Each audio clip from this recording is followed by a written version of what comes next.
tu cui ești? A cui? Tu cui ești? A cui? Plus nana ta, mă, ce nu zici bună ziua? Alo, Filimon, Andrei, Andrei. Te mai prind o dată la mine hărbuș? Te mănânc? Și te înghit cu tătul. Burean la iepuri, strângi la tine din grădină, dar nu de la mine de hărbuș. Răb, bicicletă acasă. Dar tu cui ești? Alo, Angela, auzi? Mămica are brânză de vândut 50 de lei și adă răb de un kil de brânză că vreau să fac plășinte. Dar tu, aici, cu motocicleta care plimbă fetele prin sat. Tu cui ești? Auzi? Dar tu cui ești? Ei, lasă bicicleta la poartă și vin până încoace să ți-o târnau ca campot. Tamară, toarnă-i jin la băietul ăsta. Ei, jin, măi, și cu tine, măi, și vrei să îmbiete, măi, imite-l. Andrei primar, băi.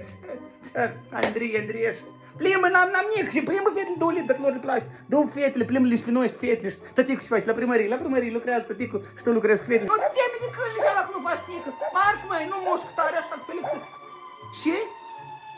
Tu nu ești a Angelii, ești a Ludii și mamta n-are brânză. Și banii și să n-ai și noi. Ce? Dă mai banii, măi, mănâncă înghețată. Bună ziua! Dar tu cui ești, măi, băiețele? A cui?